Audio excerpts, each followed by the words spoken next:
preservadas foram encontrados na China. Esse camarada é da mesma família do Velociraptor. O curioso assim, legal isso. eu acho tem coisas que são difíceis de negar, né? Sim.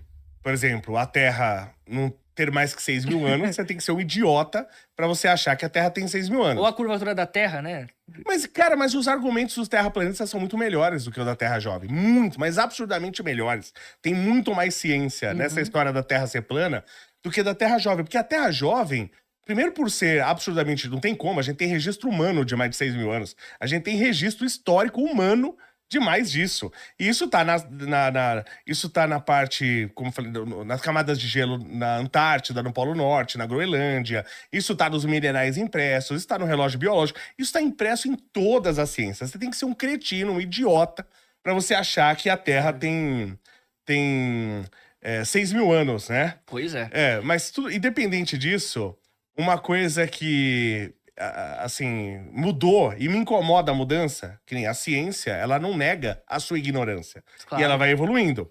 Por exemplo, eu gostei muito do filme Jurassic Park, o primeiro. Sim. Depois virou uma palhaçada, eu já até parei de assistir. Caça-níquel, né? Caça-níquel pra caramba, mas pra época, até a tecnologia que surgiu na época, tem coisas que a tecnologia assombra, né? Verdade. Pra sua época. Star Wars foi assim. Era uma tecnologia que não existia até então. Então o filme assombrou pela tecnologia. É verdade. Alguns assombram pelo conceito, como Matrix.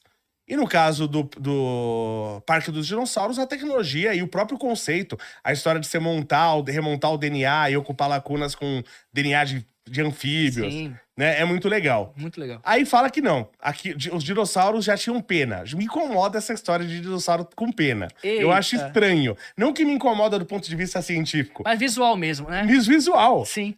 Mas todos os dinossauros tinham penas? Nem todos.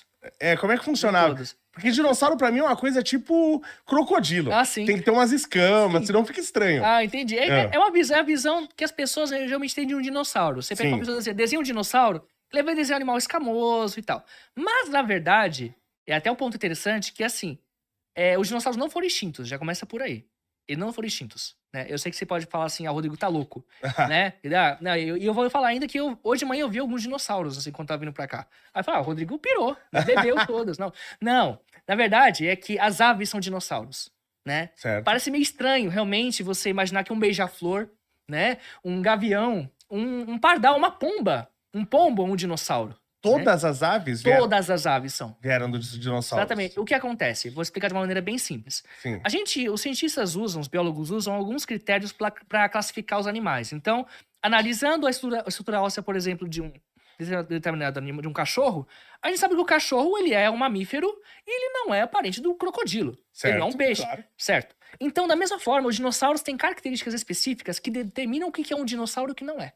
Como, por exemplo, o pescoço em formato de S, tem um encaixe no fêmur que é meio redondo, no acetábulo, tem detalhes assim das pernas na parte inferior do corpo, tem várias características que você vê ali, cara, é um dinossauro. Você não precisa ter nem o esqueleto completo, mas se no esqueleto você tem essas características, você consegue bater o martelo. E assim, surpreendentemente, as aves, elas zero gabarito, elas têm todas as características que definem um dinossauro. Tá, mas eram os dinossauros que voavam, tipo pterodátilos, que viraram aves, ou até outros, não? Outros. As aves são de um grupo de dinossauros chamados terópodes, né? Que é o grupo, inclusive, do T-Rex, dinossauros carnívoros, né? Certo. Que tinha uma característica, assim, principal, eles se erguiam geralmente em 3 dedos, né? E eram, sua maioria, bípedes. Todos eles bípedes, né? Tinham Sim. bipedalismo. E desse grupo aí, teve uma diversidade muito grande. Teve grandes carnívoros, assim, que tem muita evidência de carnivoria, inclusive, depois a gente vai falar disso, né? Certo. E tem um grupo que começou a se especializar em voo, se especializar em exibição, né? E desse grupo acabaram vindo as aves, né? Então é derivado desse grupo de terópodes. O Jurassic Park é uma fraude, então, uma farsa. Não diria uma fraude, é porque eles trabalharam com o conhecimento que eles tinham na época, Entendi. né? Então na época você tinha só, por exemplo, o esqueleto do Velociraptor, né? Mas você não tinha um esqueleto dele bem preservado com penas, por exemplo. Entendi. E aí, no começo dos anos 2000, a gente encontrou alguns fósseis como esse aqui. Vou pegar aqui, ó. Esse tá no escala 1 para 2. Dá pra ver na câmera aqui certinho? Aí? É que tá no mínimo. Aqui. Mais pra cá? Aí. Aqui? Ah, legal. Ó. Beleza. Esse aí é o Sinornitossauro, tá? Fósseis como esse aí, mostrando penas preservadas, foram encontrados na China. Esse camarada é da mesma família do Velociraptor, né? Então, a gente encontra evidência de que, tipo, muitos animais da família do Velociraptor tinham penas preservadas. Portanto, é lógico supor que o Velociraptor provavelmente teria também.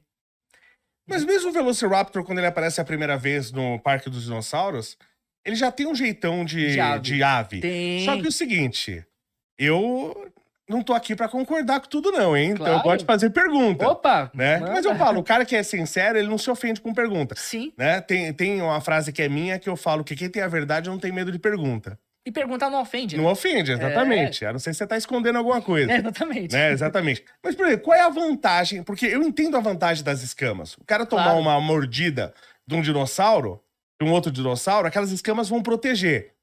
A pena não lasca a vida do dinossauro, ele ter penas, porque ele vai ficar, então, com uma pele macia exposta por debaixo das penas? Boa pergunta. Na verdade, as penas, elas são escamas modificadas, né? E o que acontece é que a função da pena, tem uma discussão sobre a função das penas a princípio. Lembrando que o detalhe muito interessante é que algumas pesquisas mostram que os primeiros dinossauros, os ancestrais mesmo, já tinham alguma coisa parecida com cerdas no corpo. Que teria talvez uma função não de voar, obviamente, mas de isolamento térmico. De ajudar... Quantos anos atrás? 230 milhões de anos, mais ou menos. É no começo da era dos dinossauros mesmo. Sim, não, quase no começo do Mesozoico mesmo. Isso mesmo. Por quê? O que acontece é que a gente tem duas grandes linhagens de dinossauros. Tem os saurísquios, que é o grupo dos terópodes, as aves, e aqueles pescoço comprido, né? O brachiosauro, enfim. E tem o grupo dos ornitísquios, que são dinossauros que tinham geralmente um bico córneo na boca, né? Como, por exemplo, o hadrosaurus, que é o bico de pato. Triceratops também. Então, só que assim, os mais antigos desse grupo, eles apresentam cerdas. Então é lógico de supor que o ancestral comum talvez tivesse. Então, as protopenas, penas primitivas, começaram bem antes. E foram se desenvolvendo ao longo da linhagem dos terópodes, né? De modo que alguns podem ser desenvolvidos pelo isolamento térmico, para exibição também, porque a gente tem evidência da coloração de algumas penas. Esse camarada aqui, o Sinornitossauro, a gente sabe, olhando por microscópio as penas fossilizadas, a gente consegue encontrar rastros de melanossomos. E pelo formato do melanossomo dá para saber a cor. A gente sabe que ele era castanho e branco, né? Tem alguns, por exemplo, que eram cinzas com crista vermelha na cabeça. Então, essa coloração diferenciada pode ser um indicativo de que eles usavam para exibição também. Mas os dinossauros, porque, por exemplo, até esse é o mito que se fala, eu não sou da área de biológicas e tal, né? Nem zoologia, etc. Mas se fala, por exemplo, que os cachorros, até hoje, eles enxergam em preto e branco, eles não enxergam cores. Os dinossauros já enxergavam cores? Provavelmente. Provavelmente, até porque a visão deles era bem desenvolvida, o lóbulo revente a visão era bem desenvolvido, né? Alguns tinham até visão estereoscópica, conseguiam calcular a distância, principalmente os carnívoros. Se você pega um crânio de Tiranossauro Rex, você consegue ver que ele consegue olhar de frente perfeitamente para você. Né? Ele consegue olhar de frente, ó. Entendi. Tá? Então, alguns acreditam-se que eles tinham uma visão bem aguçada. Alguns tinham olhos bem grandes para conseguir, talvez para visão noturna, para conseguir chegar no escuro. E o fato de ter dinossauros com cores vivas, vibrantes, Sim. como alguns fósseis mostram, é mais indicativo de que sim, eles conseguem ver. As aves conseguem ver cores, né? E as aves são dinossauros. Sim. Então, sim. Mas é verdade essa história que o Tiranossauro Rex só enxergava movimento? Você ficar Não. parado, Isso aí você mesmo. ficar parado, o dinossauro te come. Te come, já era. Inclusive, uma curiosidade. Mais uma fraude de Hollywood, Ah, é então. uma praia de Hollywood. Pois é, uma curiosidade interessante. O primeiro Jurassic Park foi baseado num livro do Michael Crichton, né? Certo. O segundo filme, que é O Mundo Perdido, também. E no livro do Mundo, não no filme, no livro O Mundo Perdido tem uma piada com isso, que o Jack chega na pessoa, a pessoa fica parada e fala, olha, não vai me comer, tá de boa. E o cara vem É verdade. Não, isso aconteceu no filme. Eles fizeram essa piada no Sim, filme então, também. sim, No exatamente. filme depois, né? Exatamente. Isso. Então... Mas de onde veio essa história que só enxergava movimento? É por conta da questão de como alguns animais têm visão baseada em calor, como as serpentes, por exemplo.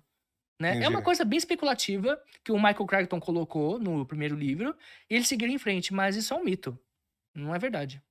Conheça a QuantFury, a corretora global que eu faço os meus investimentos. Dentro dela você consegue comprar Bitcoin, ações americanas, ETFs, criptomoedas e tem mais de 2.000 ativos para você estar investindo. Lembrando, ela é taxa zero.